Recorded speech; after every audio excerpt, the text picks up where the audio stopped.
everyone, welcome to this week's Makeup Masterclass. Today I'm going to be showing you how to incorporate some face painting techniques into your makeup to create really beautiful blending effects and kind of take your eye makeup and even your lip makeup to the next level.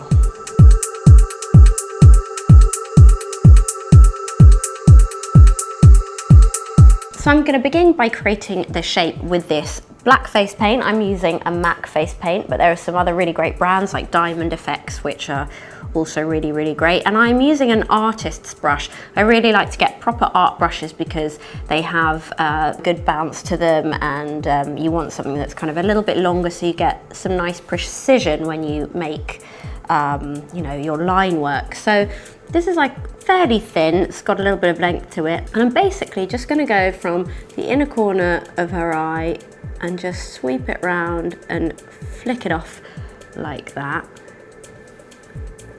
and then bring it back round again and kind of bring it down under her eyebrow and then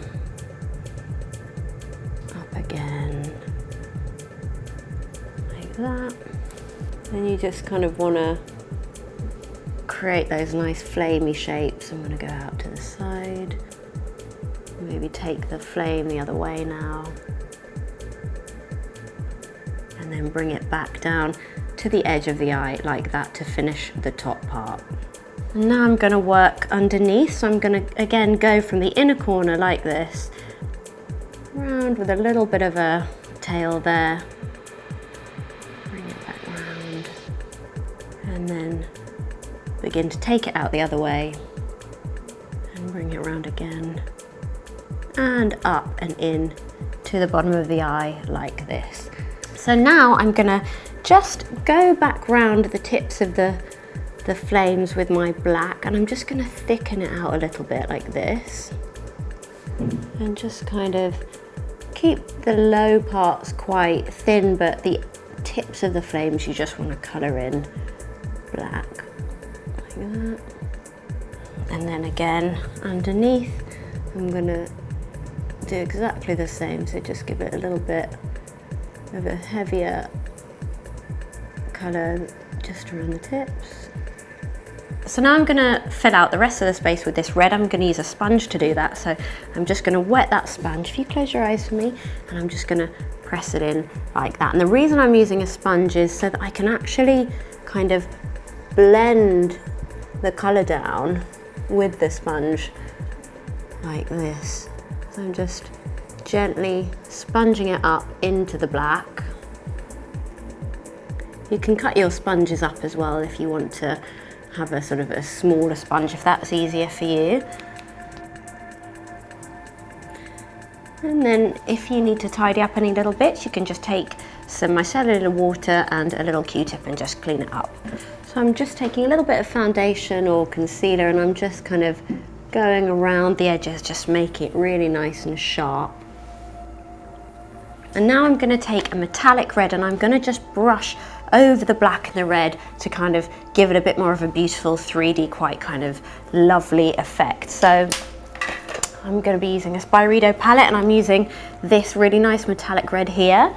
Literally just take your fluffy brush and begin to kind of go over that red and that black, and blending the underlayer, the red and the black, really help to just create that really beautiful seamless effect from the red to the black. So it's really important that you do that base layer first.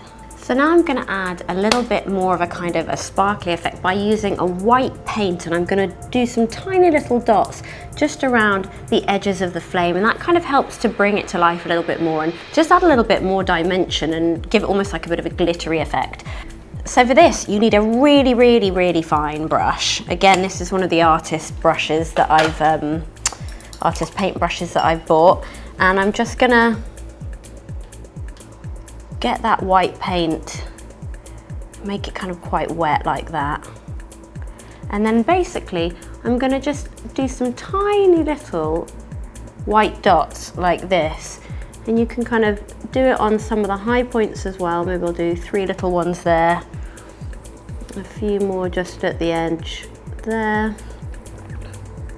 And just adding these nice little bits of detail really do help to just make it feel a little bit more kind of alive and less flat. Make sure your brush is nice and wet so you don't get any kind of dry paint, because you want the end to be really sharp. You can see that just kind of a tiny little bit of detail just helps to bring it to life. I'm just going to do a couple just there as well, and maybe one down there. So now I'm going to do a design on her lips, and I like to kind of keep this all a little bit asymmetrical and kind of quite organic. And so for the lip shape, I'm going to kind of follow the same steps that I did for the eye, but I'm going to be working with her lips and then kind of going over the borders of her lip lines. So again, you can start with your black, like before, and I'm going to start by kind of painting her lip shape in a little bit, and then I'm just going to take the brush for a bit of a walk, like that, and then maybe take it for another walk over there, and give her a little nice kind of flamey effect like that, and then bring it back again, a natural lip shape again, and kind of finish it off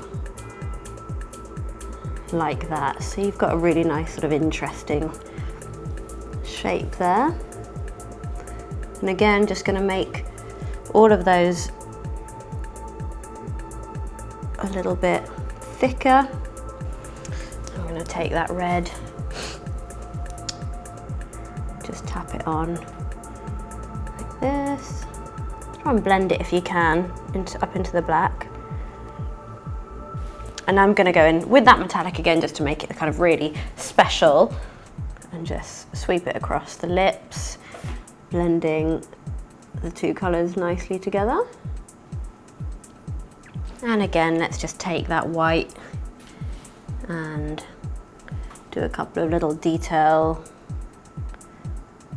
So I'm looking at her face, and we've got so much going on. It's actually quite nice, I think, to leave this side of her face quite bare. She's got really beautiful eyes, and it almost makes that eye stand out even more, just kind of leaving it very natural. So the last thing I'm going to do is add a little bit of gloss to some of the areas, just to kind of really make it feel even more multi-dimensional. So I'm going to add a little bit of this gloss just to her lips, and I think the gloss on the black looks really, really nice.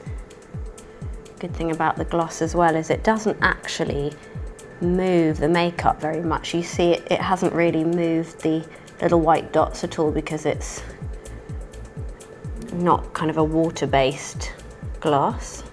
So that's a really nice way of incorporating face painting techniques like these little white highlights and the kind of the blending with the sponge and using the water activated pigments to kind of blend nicely together. And then, you know, we just added a little bit of eyeshadow over the top just to make the whole thing kind of bounce a bit more and come to life. So I hope you enjoyed this tutorial, and I will see you guys again next week.